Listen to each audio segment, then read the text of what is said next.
Bismillahirrahmanirrahim.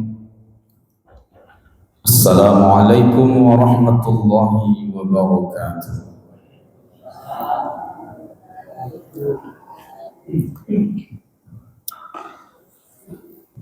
Innal hamdalillah nahmaduhu wa nasta'inuhu wa nastaghfiruh wa na'udzu billahi min shururi anfusina wa min sayyiati a'malina. من يهده الله فلا مضل له ومن يضلله فلا هادي له أشهد أن لا إله إلا الله وأشهد أن محمدا عبده ورسوله لا نبي بعده أما بعد قال رب اشرح لي صدري ويسر لي أمري واحلل عقدة من لساني يفقه قولي رضيت بالله ربا وبالإسلام دينا وبمحمد نبيا ورسولا فقال الله تعالى في كتابه الكريم نعوذ بالله السميع العليم من الشيطان الرجيم بسم الله الرحمن الرحيم إنا أعطيناك الكوثر فصل لربك وانحر إن شانئك هو الأبتر. Yang hamba hormati dan yang hamba muliakan pengurus Masjid Taqwa Desa Pulau Lancang, seterusnya yang hamba hormati Bapak Kades beserta perangkat, Ketua BPD beserta anggota, seterusnya yang hamba muliakan para alim, para ulama, para ustaz, orang tua-tua kita, guru-guru kita yang berkesempatan hadir di malam yang penuh dengan keberkahan ini. Bersyukur kita kepada Allah Subhanahu wa taala dengan mengucapkan alhamdulillahirabbil alamin. Mudah-mudahan kalimat itu yang akan menghilangkan rasa angkuh dan sombong kita di hadapan Allah. Maka perbanyaklah bersyukur dengan kalimat alhamdulillah, karena begitu banyak orang yang dulu diberikan nikmat oleh Allah Subhanahu wa taala, sebelum diberikan nikmat dan dititipkan nikmat oleh Allah Subhanahu wa taala, manusia itu rajin beribadah, Pak. Datang ke masjid tidak pernah putus sholat berjamaah. Belum azan orang di masjidlah datang. Panggilan Allah belum berkumandang nyala datang. Begitu kan rajinnya tatkala ia fakir, tatkala Allah Subhanahu wa taala menitipkan nikmat kayo bepangke roto banyak, akhirnya kita lalai dengan nikmat Allah Subhanahu wa taala. Kalau seandainya kini kita tengok dalam kehidupan kita Bapak Ibu, masjid dengan jumlah kita tak berbanding lurus Bapak Ibu. Luas masjid dengan jumlah jamaah itu tidak berbanding lurus, malahan berbanding tebalnya. Ambo pernah berceramah, ambo tanya Pak Kades berapa siko kakak? Dijawab Pak Kades sekitar 500 kakak kali 2 1000 ulun anak bini minantu. Begitulah kadangkala manusia itu tatkala diberikan nikmat oleh Allah Subhanahu wa taala. Dikala nikmat itu diberikan Allah Subhanahu wa taala, bukan mendekatkan diri kepada Allah Subhanahu wa taala, tetapi lebih menjauhkan kita dari nikmat Allah. Banyak yang kita jumpai gini Bapak Ibu. Malahan Allah Subhanahu wa taala menyebutkan dengan jelas namanya dalam Quran. Fir'aun, Qarun. Pernah mendengar cerita Sa'labah, seorang sahabat Nabi yang rajin beribadah, tak pernah tinggal sholat berjamaah bersama Nabi, rajin, tak pernah putus sholat berjamaah bersama Nabi Bapak Ibu. Di suatu ketika Sa'labah 1 hari, 2 hari, 3 hari, ini tidak pernah ikut berzikir oleh Bapak Ibu dan berdoa bersama Rasulullah. Di suatu ketika bertanya Rasulullah, sampai balik Sa'labah, lah 2 hari, lah 3 hari, lah seminggu, ambo tengok Sa'labah tak pernah ikut berzikir dan berdoa bersama kita. Akhirnya Sa'labah dipanggil di suatu ketika, "Hai Sa'labah, kemari." Ambo tengok, kata Rasulullah, beberapa hari go waang ndak berzikir jo ambo, ndak berdoa jo ambo. Apa persoalan? Selesai sholat maghrib, assalamualaikum warahmatullahi kakanan kakidal langsung balik.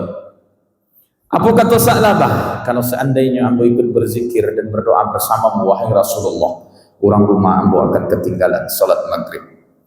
Habis betul kata Rasulullah sallallahu alaihi wasallam, saruangnya cieknya, begitu kan susahnya Sa'labah, fakirnya Sa'labah, menjadi contoh ketaatan dari kita. Di suatu ketika itu pula Sa'labah meminta kepada Rasulullah, wahai Rasulullah, doakan ambo biar ambo kaya. Permintaan pertama tidak dikabulkan oleh Rasulullah. Kedua, ketiga, akhirnya Rasulullah sudah bosan mungkin mendengarkan kalimat Sa'labah minta didoakan kaya. Akhirnya Rasulullah memberikan 2 ekor domba. Doanya diijabah oleh Allah Subhanahu wa taala, Bapak Ibu. Akhirnya Sa'labah diberikan dan dititipkan nikmat oleh Allah Subhanahu wa taala 2 ekor kambing. Kalau awak 2 ekor jawi sepasang jantan betina. Kalau di Arab domba, Bapak Ibu. Di suatu ketika itu pula Sa'labah diberikan nikmat oleh Allah Subhanahu wa taala dan Rasulullah menitipkan 2 ekor domba. Sehari Sa'labah masih rajin salat berjamaah, 2 hari masih rajin. Seminggu, 2 minggu mulai bolos. Asar tak datang, zuhur datang, subuh hilang, maghrib datang, isya tak datang. Sampai berbulan-bulan Sa'labah tak pernah datang ke masjid salat berjamaah. Lalu Rasulullah sallallahu alaihi wasallam berkata kepada sahabat, "Mana Sa'labah?" Rupanya Sa'labah lah kaya, Bapak Ibu. Dari 2 ekor sampai 8 ekor sampai beratus-ratus ekor domba Sa'labah, sehingga Sa'labah lalai untuk mengingat Allah Subhanahu wa taala. Dan malahan Nabi pada waktu itu, Bapak Ibu, memerintahkan sahabat untuk meminta zakatnya. Apa kata Sa'labah? Kalian tahu tak, katanya, domba-domba itu tidak ada campur tangan kalian. Ambo yang merawat pagi, siang, malam, ambo beri makan, ambo tengok ini, ambo rawat ini. Begitulah Sa'labah jawabannya tatkala dipinta zakatnya, Bapak Ibu. Akhirnya apa, Bapak Ibu? Apa yang diajarkan Sa'labah ke kita, akhirnya banyak yang berjumpa ke kita. Sawit saya rajin teman saji, aku tu jadi guru biasa, alhamdulillah rajin, tak pernah putih salat berjamaah. Lah 2 hektar, 3 hektar, lah 10 hektar, lah 100 hektar tak datang ke mansoji. Banyak yang kita jumpai model itu. Makanya Allah Subhanahu wa taala menyampaikan ke kita, kalau seandainya nikmat itu yang kalian menjauhkan kalian dariku, kata Allah, berarti itu adalah salah satunya nikmat itu dijadikan sebagai jebakan oleh Allah Subhanahu wa taala. Perangkap, Bapak Ibu, jore semakin banyak nikmat yang Allah berikan ke kita, manusia bakal terlena, Bapak Ibu. Makanya Allah Subhanahu wa taala mengingatkan, wa idz ta'adzana rabbukum la in syakartum la azidannakum wa la in kafartum in 'adzabi la syadid. Barang siapa bersyukur, kata Allah, dengan nikmatku pasti akan aku tambah. Bersyukurnya bagaimana, Bapak Ibu? Tatkala kita diberikan nikmat oleh Allah Subhanahu wa taala, badan sehat, waktu lapang, sawit lebar, pangkat tinggi, jabatan tinggi. Bukannya kita jauh dari Allah, tidak, itu bukan nikmat, Bapak Ibu, itu malahan laknat bagi Allah Subhanahu wa taala. Dan malahan Allah Subhanahu wa taala akan memudahkan kita dan lebih memudahkan Allah Ta'ala mencampakkan kita ke dalam neraka jahannam. Nah, sebetulnya Bapak Ibu, itulah fenomena yang akan kita hadapi di akhir zaman. Masjid mulai tinggal, langgar musolah sudah mulai ditutup. Tidak ada lagi di kampung-kampung kita terdengar orang yang membaca Quran. Kemana anak-anak kita? Kemana generasi yang ketek-ketek itu Bapak Ibu? Sebetulnya Bapak Ibu, kalau seandainya kita renungi, kalau kita renungkan Bapak Ibu, kita sudah hampir masuk kepada masa yang disebutkan oleh Rasulullah sallallahu alaihi wasallam dalam hadisnya. Apa kata Rasulullah sallallahu alaihi wasallam dalam hadisnya Bapak Ibu? Di akhir zaman kata Nabi, kalian jumlah kalian banyak. Kalian banyak kata Nabi, tetapi kalian tidak punya kekuatan. Diibaratkan kata Nabi, kalian diibaratkan seperti buih di tengah lautan, terombang-ambing, datang hujan, ini akan hanyut. Dan malahan Rasulullah SAW memberikan kiasan, umat Islam itu diibaratkan seperti onggokan sampah Bapak Ibu. Datang hujan hanyut. Onggokan sampah itu tahu, godang onggokan tapi tidak ada akar yang tercanam ke dalam tanah. Begitulah umat Islam. Lalu sahabat bertanya kepada Rasulullah, apa yang terjadi pada waktu itu wahai Rasulullah? Sementara jumlah kami banyak, tetapi kami tidak punya kekuatan. Lalu Rasulullah sallallahu alaihi wasallam, di dalam diri kalian kata Rasulullah sallallahu alaihi wasallam ada dua penyakit. Apa penyakitnya? Kata Nabi Muhammad sallallahu alaihi wasallam, yang pertama adalah hubbud dunya, yang kedua adalah wakarahiyatul maut. Penyakit yang pertama yang terdapat pada umat Rasulullah sallallahu alaihi wasallam di akhir zaman itu adalah cinta akan dunia. Hubbud dunya. Yang kedua wakarahiyatul maut. Saking cintanya kita terhadap dunia Bapak Ibu, kita takut akan mati Bapak Ibu. Takut akan meninggalkan dunia. Saking banyaknya harta, ya Allah, panjangkanlah umur ambo, biar ambo bisa menjaga harta. Itu yang terjadi kini Bapak Ibu. Semakin kuat kita mencintai dunia Bapak Ibu, kata Nabi, semakin kuat kita takut akan kematian itu. Nah, jangan dikira orang kaya itu sonang tidurnya, lolok tidurnya. Tidak Bapak Ibu. Bapak Ibu kira orang yang beratus-ratus beribu-ribu hektar sawitnya sonang hatinya? Tidak Bapak Ibu. Jangankan ratus-ratus, 10 hektar aja kadang tidak tonang. Ninja banyak kini. Dah ya Pak. Abi dia orangnya dia ikan selamat sawit aku.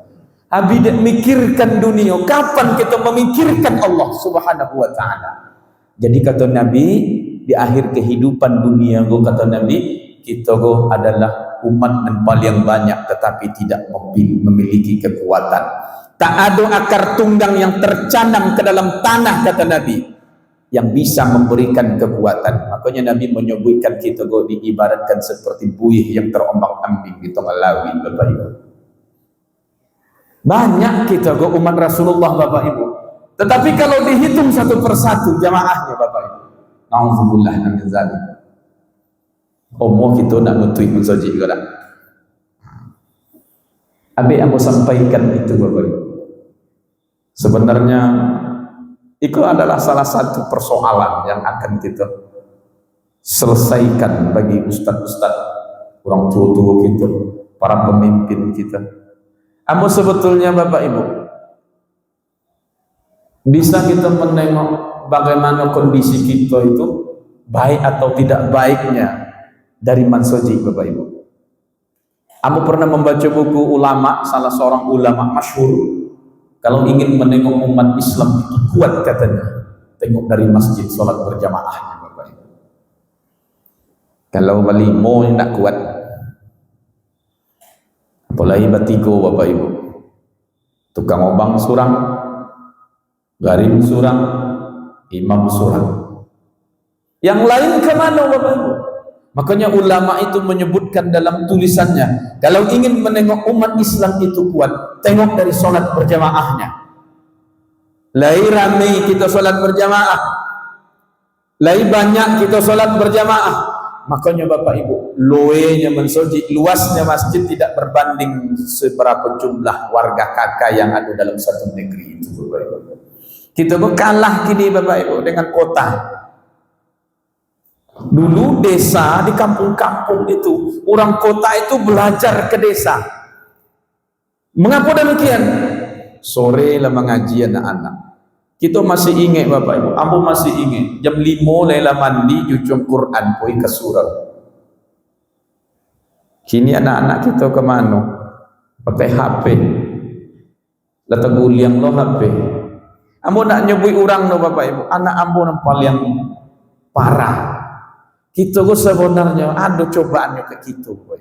Makanya kalau seandainya ingin menengok kampung itu kuat, kata ustaz itu, kata ulama itu, tengok dari masjidnya. Kalau masjid itu jamaahnya ramai, itu takkan ada fitnah Bapak Ibu. Kalau jamaah masjidnya banyak, tidak akan ada yang ninja sawit Bapak Ibu. Tidak akan ada yang maling. Tidak ada yang korupsi, tidak akan ada yang akan bakal jadi rampok Bapak Ibu. Karena apa? Karena setiap 5 kali waktu ini telah berjumpa dengan saudara-saudaranya dalam masjid. Ada loh pesan sosial yang disampaikan cerita itu Bapak Ibu. Makanya Bapak Ibu, kalau kita hayati betul makna solat berjamaah itu adalah kuat Bapak Ibu. Makanya Nabi menyebutkan dalam hadisnya, keutamaan sholat berjamaah itu adalah 27 derajat dibandingkan semboyang surang-surang.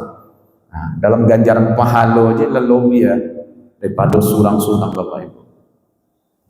Makanya kalau kita ingin menengok perkembangan dari zaman dahulu, Nabi Muhammad SAW pertama kali mensyiarkan Islam itu, apa yang dibangunnya Bapak Ibu? Masjid.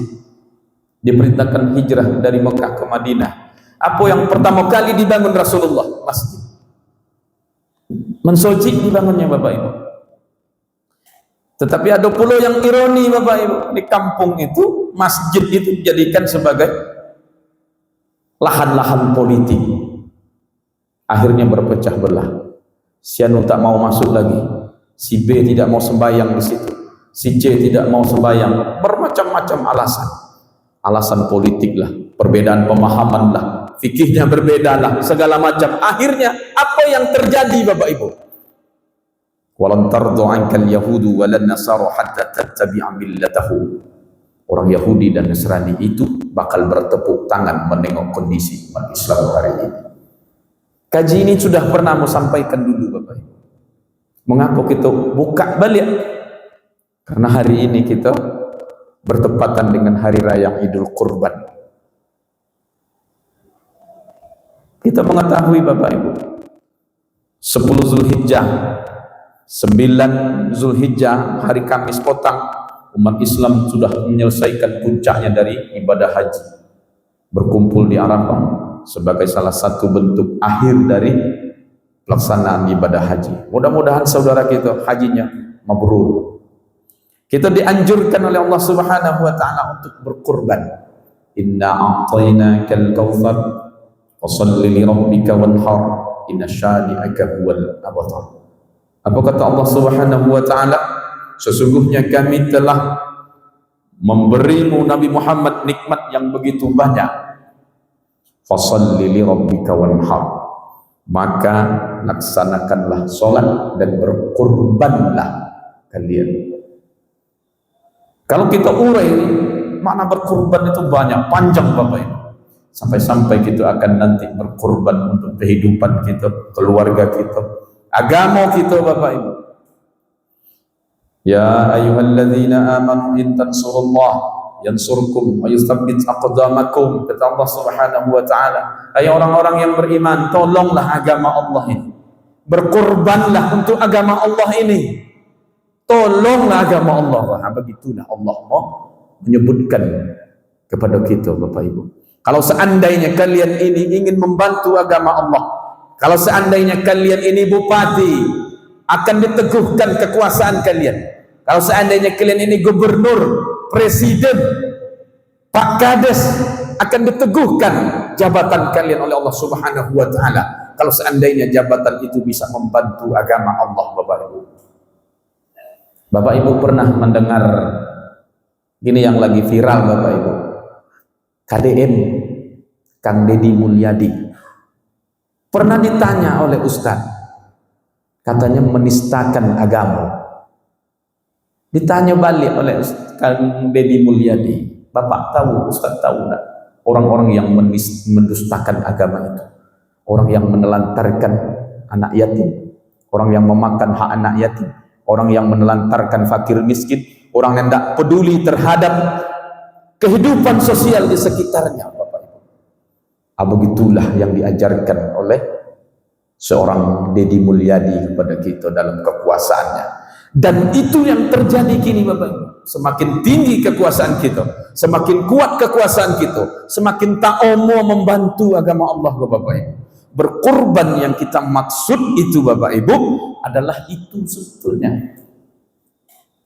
Mana pengorbanan kita untuk agama Allah? Datang sholat berjamaah aja kita tak mau. Enggan kita datang sholat berjamaah. Padahal sholat berjamaah itu adalah salah satu pesannya, adalah pesan yang paling penting ke kita, Bapak Ibu. Berjamaah itu kuat. Leo besok puili dira. Kalau sabatang bisa kita patahkan, tetapi kalau banyak, siapa yang bisa mematahkan? Sama halnya kita berjamaah, Bapak Ibu. Makanya kalau seandainya negeri itu ingin baik, Bapak Ibu, ajak sholat berjamaah. Kadang ironis sekali, Bapak Ibu, kita kok orang Islam tetapi tidak peduli dengan masjid. Orang Islam tak peduli dengan Islamnya. Ada saudara kita yang fakir, miskin, kita tak peduli. Islam mengajarkan bahwa itu adalah salah satu tanggung jawab kita. Kalau seandainya kita menolong agama Allah dan berkorban untuk agama Allah itu, Bapak Ibu, niscaya kita akan diberikan kemudahan dan keteguhan hati untuk melaksanakan ajaran Islam, Bapak Ibu. Itu janji Allah Subhanahu wa taala dalam surah Ibrahim ayat 7. Ya ayyuhalladzina amanu in tansurullah yansurkum wa yutsabbit aqdamakum. Hai orang-orang yang beriman, tolonglah agama Allah. Kalau seandainya kalian penguasa, gunakan kekuasaan kalian untuk menolong agama Allah. Kalau seandainya kalian ini pengusaha, bantu agama Allah dengan kekayaan kalian. Begitulah, Bapak Ibu, fenomena kita hari ini. Jadi berkorban yang dimaksudkan hari ini, bagaimana kita bisa berkorban untuk agama Allah Subhanahu wa taala. Sebetulnya banyak makna berkorban itu, Bapak Ibu. Makanya Allah Subhanahu wa taala menyandingkan ibadah kurban itu dengan salat, Bapak Ibu. Fasholli li rabbika wanhar. Maka laksanakanlah salat dan berkurbanlah. Maknanya apa, Bapak Ibu? Mengapa Allah sandingkan kurban dengan salat? Begitu banyaknya Allah menyandingkan ibadah-ibadah yang dekat sekali dengan sholat. Salah satunya kurban. Banyak juga ada zakat, aqimis shalah wa atuz zakah, disandingkan juga dengan semboyan. Kurban begitu juga, Bapak Ibu. Karena begitu banyak orang yang taat kepada Allah Subhanahu wa taala tetapi tidak pandai membangun kesalehan sosial di antara sesamanya. Nah, dalam hadis At-Tabrani pernah disebutkan Rasulullah pernah ditanya, Bapak Ibu, oleh sahabat. Apa pertanyaan sahabat? Wahai Rasulullah, tunjukkan kepada kami. Su'ila Rasulullah sallallahu alaihi wasallam, man aksara ma yudkhilun nasal jannah. Rasulullah tunjukkan kepada kami amalan apa yang membuat kami mudah masuk ke dalam surga, kata sahabat. Lalu Rasulullah menjawab, faqala taqwallahi wa husnul khuluq. Bertakwa kepada Allah dan berbuat baik terhadap sesama. Takwa kepada Allah kita tahu, Bapak Ibu. Apa caranya? Apa jalannya? Adalah sholat. Apalagi berinfak, bersedekah. Itu persoalan takwa antara pribadi dengan Allah Subhanahu wa taala. Tetapi yang namanya husnul khuluq, berbuat baik terhadap sesama itu Bapak, adalah salah satu kesalehan sosial yang akan kita jaga Bapak Ibu. Banyak yang rajin semboyan ini, banyak yang taat beribadah, berinfak dan bersedekah, malahan bangun masjid, buat masjid mega-mega, tetapi apa Bapak Ibu yang terjadi? Dalam dirinya tidak bisa membangun kesalehan sosial. Dia tidak tahu tetangga sebelah rumahnya tak makan. Dia tak tahu ada fakir miskin yang terlantarkan di sekitarnya. Percuma Bapak Ibu, kalau seandainya kita bertakwa kepada Allah, rajin beribadah, fasih membaca Quran, lantang menyampaikan khutbah, tetapi apa? Hubungan sosial kemasyarakatannya tak baik, tak bisa membangun kesalehan sosial. Makanya Nabi menyebutkan taqwallahi wa husnul khuluq, bertakwa kepada Allah dan berbuat baik terhadap makhluk sesama manusia. Itu perkara yang memudahkan kita untuk masuk ke dalam surganya Allah Subhanahu wa taala. Perkara yang kedua kata Nabi yang memudahkan kami wahai Rasulullah untuk masuk ke dalam neraka jahanam. Sahabat bertanya kepada Nabi, faqala al-fam wal faraj. Lalu Rasulullah menjawab, mulut dan kemaluan. Banyak kita rusak gara-gara mulut Bapak Ibu. Muncul kasar, lidah kita tajam, rusak hubungan silaturahim gara-gara mulut. Makanya tadi banyak orang yang rajin beribadah, rajin sembohyang, tapi kalau lidahnya tajam Bapak Ibu, itu tidak ada guna dan tidak ada artinya. Makanya ibadah yang kita lakukan itu Bapak Ibu harus berbanding lurus dengan apa yang Allah ajarkan, tatkala hasilnya adalah akhlaknya baik terhadap sesiapa yang beriman dan bertakwa kepada Allah Subhanahu wa taala.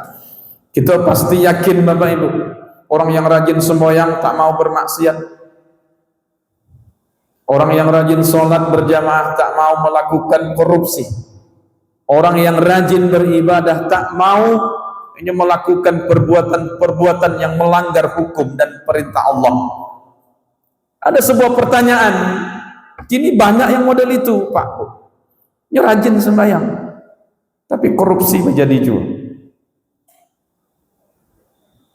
maling menjadi jual, malahan bukan dan kene le Bapak Ibu yang godang benar. Bakat orang kita dipungkar sampai ke pungku-pungku orang.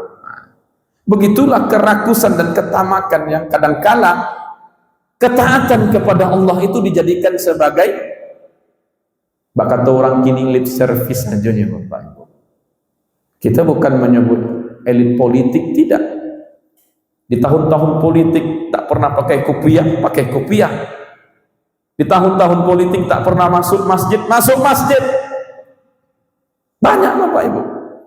Jadi begitulah kita, kalau seandainya kita tidak pandai menjaga apa yang disebutkan Nabi Muhammad SAW kepada kita, sesungguhnya itulah yang akan menghantarkan kita ke dalam neraka jahanam. Mulut dan kemaluan Bapak Ibu. Begitulah keadaan kita kini. Kita ingin menjadikan bahan renungan bagi kita bersama. Kalau seandainya stakeholder kita, bakata orang kini Bapak Ibu, pemimpin kita tak datang ke masjid, besok di akhirat mudah kita menjawab, kami dulu tak pernah diajarkan pemimpin kami untuk datang ke masjid. Kullukum ra'in wa kullukum mas'ulun an ra'iyatin. Setiap kamu ini adalah pemimpin, dan di setiap kepemimpinan kamu itu akan diminta pertanggungjawaban oleh Allah Subhanahu wa taala. Kalau diri kita akan diminta pertanggungjawaban oleh Allah Subhanahu wa taala. Suami akan diminta pertanggungjawaban oleh Allah Subhanahu wa taala. Dia pernah mengajarkan anak, dia pernah membawa bini sembahyang berjamaah, dan pernah mengingatkan anak untuk senantiasa mengingat Allah, itu akan diminta pertanggungjawaban Allah Subhanahu wa taala.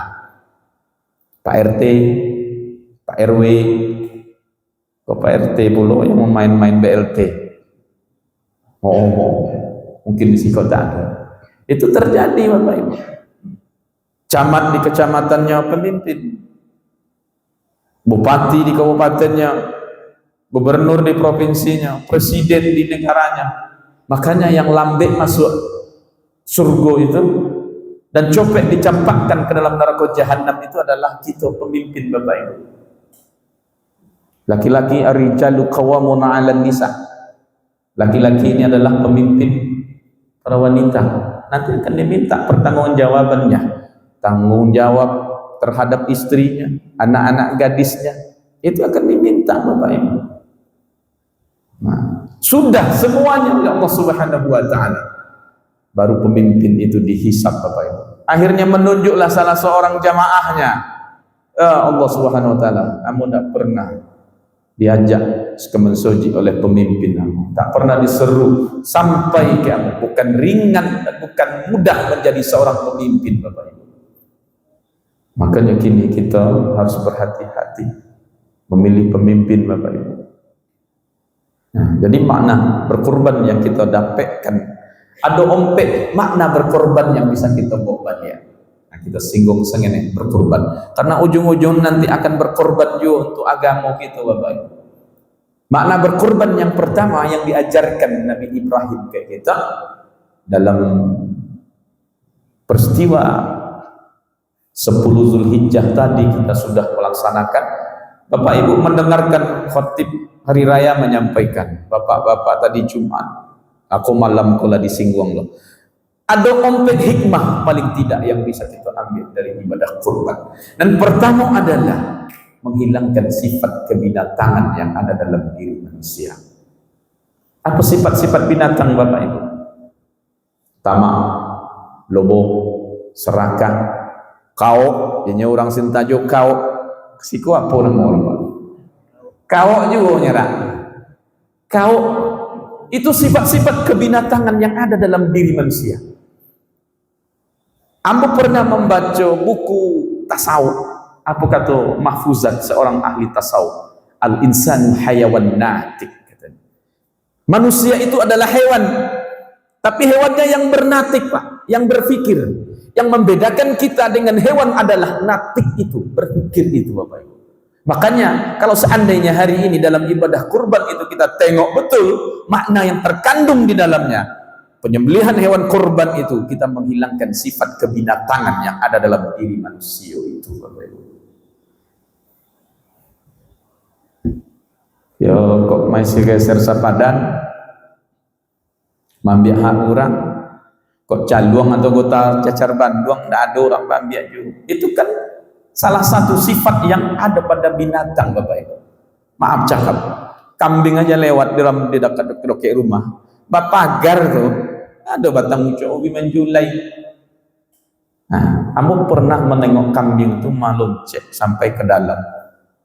Siapa bilang kambing itu tak berakal? Berakal. Tapi tidak sama natiknya dengan manusia, berfikirnya dengan manusia. Kalau seandainya kita sudah tidak pandai menggunakan fikiran kita, kata Allah Subhanahu wa taala, balhum adal, malahan kita ini lebih hina daripada binatang Bapak Ibu. Jelas itu Bapak Ibu. Makanya kurban itu menghilangkan sifat kebinatangan yang ada dalam diri kita. Itu yang pertama. Yang kedua disebutkan hikmah yang bisa kita ambil dari peristiwa berkurban itu adalah Nabi Ibrahim mengajarkan tentang ketaatan dan kesabaran. Lah di usia senja Nabi Ibrahim baru diberikan anak yang bernama Ismail. Istri pertamanya mandul, disuruh kawin lagi, akhirnya dapat anak. Lah di usia senja di 80 tahun kalau tak salah Ibrahim itu diberikan karunia anak yang bernama Ismail. Sedang sayang-sayangnya Bapak Ibu, ke sekolah SD Ismail diibaratkan seperti itu, datang perintah dari Allah Subhanahu wa taala untuk menyembelih anaknya.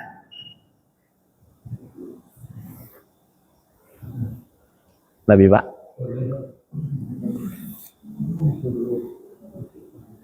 Perintah itu datang kepada Nabi Ibrahim Bapak.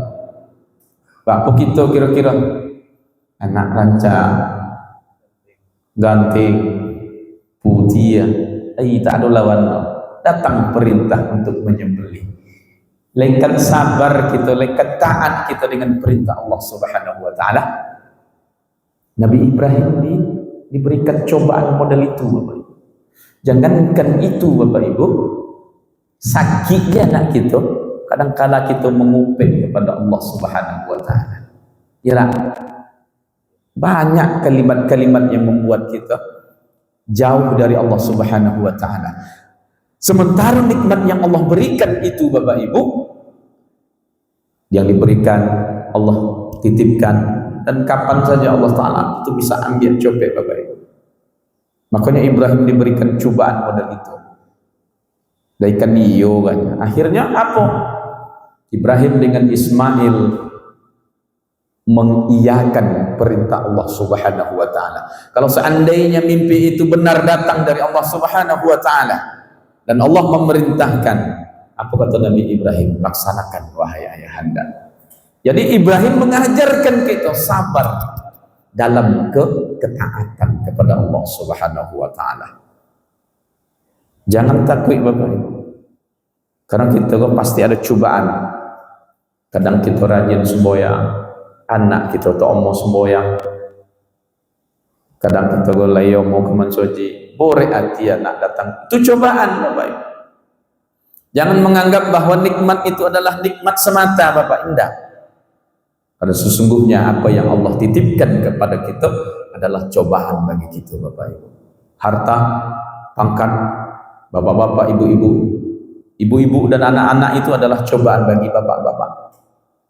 Karena nanti akan diminta pertanggungjawaban oleh Allah Subhanahu wa taala. Kalau seandainya tidak bisa menjawab dan melepaskan pertanyaan sebagai bentuk wujud tanggung jawab kami bapak-bapak terhadap ibu dan anak-anak yang dititipkan oleh Allah Subhanahu wa taala, rasakan ganjarannya Bapak Ibu. Jadi Ibrahim mengajarkan kepada kita yang kedua adalah bagaimana ia bersabar dan tatkala itu ia taat kepada Allah Subhanahu wa taala. Sabar dan taat kepada Allah Subhanahu wa taala. Makanya Allah menyebutkan wal asri innal insana lafi khusrin illal ladzina amanu wa amilus solihati wa tawassaw bil haqqi wa tawassaw bis sabr. Orang-orang yang memberikan kabar baik dan memberikan kabar dengan penuh kesabaran, itulah orang yang diselamatkan oleh Allah Subhanahu wa taala. Orang-orang yang tak bangkrut semasa kehidupan di dunianya, kata Allah Subhanahu wa taala. Nabi Ibrahim mengajarkan tentang kesabaran dan ketaatan kepada Allah Subhanahu wa taala. Yang ketiga Bapak Ibu, menambah rasa cinta antara sesama kaum muslimin. Daging kurban itu makna cinta kita terhadap saudara-saudara kita. Bagi saudara-saudara kita yang berkurban, jangan pernah meminta. Amu daging yang pau laki dalmu. Apa makna kita berkurban kalau kan memberi itu Bapak Ibu? Percuma. Lebih baik Bapak Ibu beli sapi, beli jawi, lantai suram, pilih dagingnya daripada Bapak Ibu milih-milih. Jangan pernah seperti itu. Begitulah Nabi Ibrahim mengajarkan dalam ibadah kurbannya. Agar apa? Manusia saling tumbuh rasa cinta sesama kita. Jadi kalau kita sudah ditumbuhkan rasa cinta Bapak Ibu, makanya tak ada lagi orang yang susah di sebelah kita. Tak ada lagi orang yang fakir, miskin, terlantar. Anak-anak yatim yang haknya dimakan oleh orang-orang yang tak bertanggung jawab. Karena apa?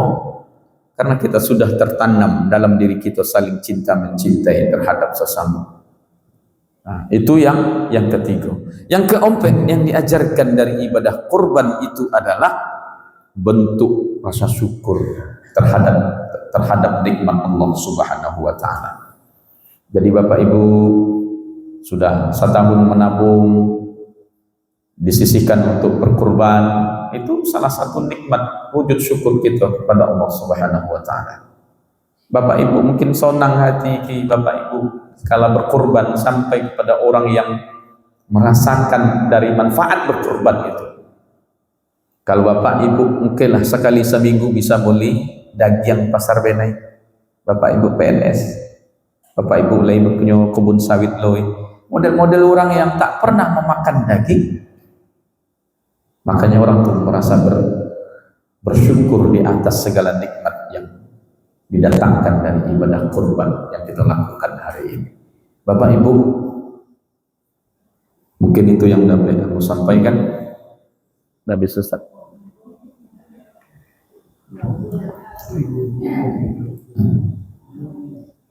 Yang bisa kita kaji Bapak Ibu, makna berkorban, bagaimana pengorbanan kita.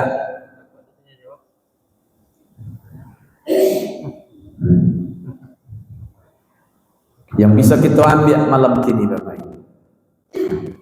Jadi apa yang kita korbankan itu hendaknya diterima oleh Allah Subhanahu wa taala. Dalam hadis itu joleh Bapak Ibu, besok di akhirat bulunya datang berterbangan, kuku-kukunya, apalah, limponya, hatinya, daging-dagingnya, jangankan itu Bapak Ibu, kulitnya yang tak terpakai pun datang kepada kita Bapak Ibu, akan bersaksi di hadapan Allah Subhanahu wa taala bahwa kita pernah berkorban dan memberikan apa yang kita korbankan terhadap saudara-saudara kita. Itulah wujud syukur kita kepada Allah Subhanahu wa taala. Makanya begitu banyak orang yang tak kalah kaya Bapak Ibu tapi jauh dari Allah Subhanahu wa taala. Akhirnya nikmat itu bukan dalam bentuk syukur balik Bapak Ibu. Tidak jadi rasa syukur bagi kita. Dulu pakai kereta, rajin ke Mansoji. Pakai Honda, rajin ke Mansoji. Sejak pakai Otto tak datang-datang. Alasan parkir tak ada. Nah, kan? Jadi semakin godang nikmat yang Allah berikan ke kita, jangan sampai jauh kita dari ketaatan kepada Allah Subhanahu wa taala. Semakin kaya kita, semakin dekat dengan Allah. Semakin banyak kebun kita, semakin kodok kita berinfak dan bersedekah. Kita sisihkan, kita keluarkan zakatnya Bapak Ibu. Karena sekali nimbang yang 10-20 hektar itu Bapak Ibu, itu bisa dikeluarkan zakatnya Bapak Ibu. Itu yang dikaji kini oleh Basnas, zakat dari penghasilan sawit. Karena kini banyak yang tak terakomodir Bapak Ibu. Makanya pengusaha-pengusaha sawit kini disarankan untuk mengeluarkan zakat sekali setahun. Haulnya berapa? Nisabnya berapa? 10 hektar berapa kira-kira diuangkan dalam bentuk harga omenya. Nah, itu kira-kira. Kalau seandainya pengusaha-pengusaha sawit, orang-orang kaya yang lebar-lebar sawitnya bisa menyisihkan, bisa membayar zakatnya dari hasil sawitnya Bapak Ibu. Tidak ada yang sekolah yang bocor nih. Sekolah agama yang tak ada muridnya, tak ada gurunya. Kenapa? Karena bangunnya tak elok. Kalau seandainya orang kaya-kaya kita memperhatikan sekolah-sekolah agama yang ada di kita, ambo yakin kita bakalan elok sekolah kita dari sekolah negeri Bapak Ibu.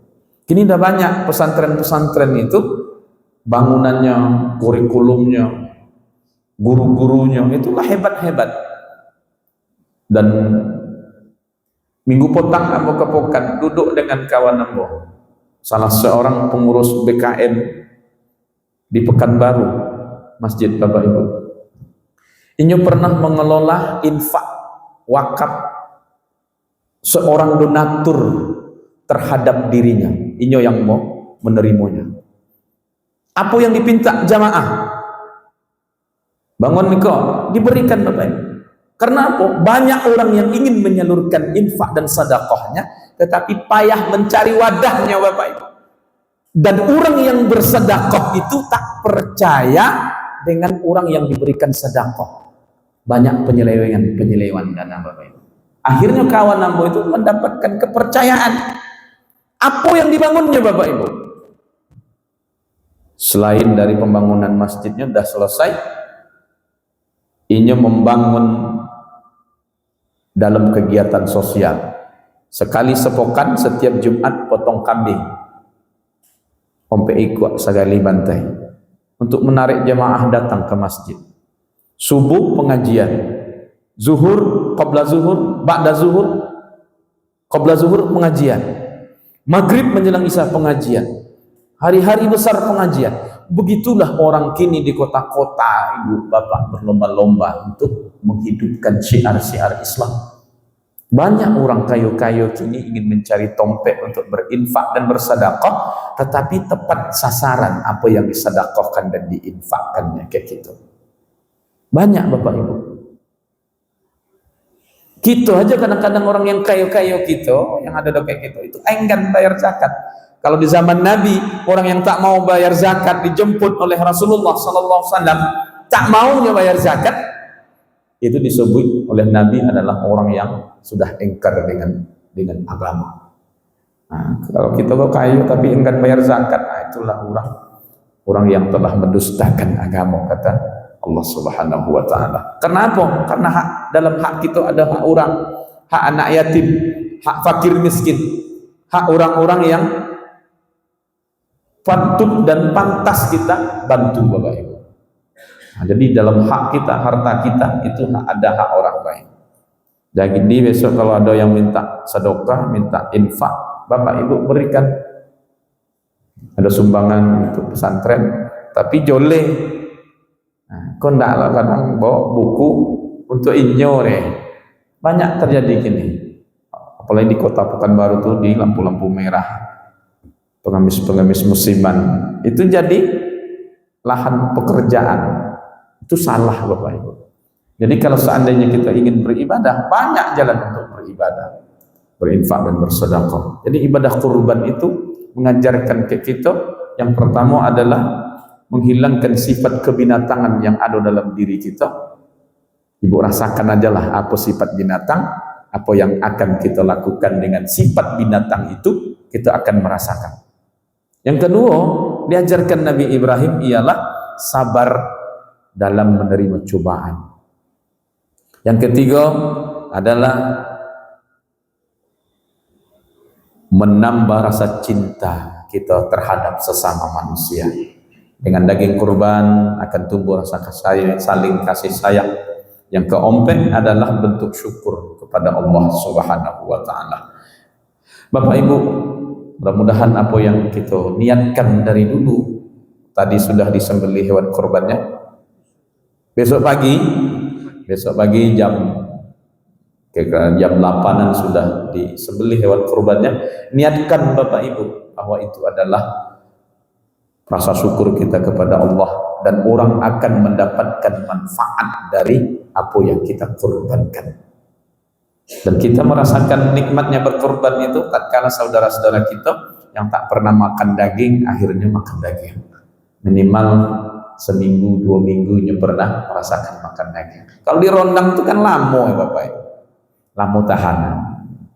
Jadi Bapak Ibu, mudah-mudahan ada manfaatnya, khususnya bagi ambo yang menyampaikan, bagi bapak-bapak, ibu-ibu yang mendengarkan.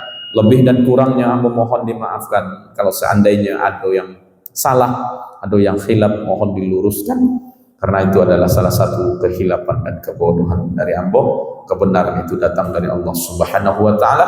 Allah muwaffiq illa min thoriq. Assalamualaikum warahmatullahi wabarakatuh.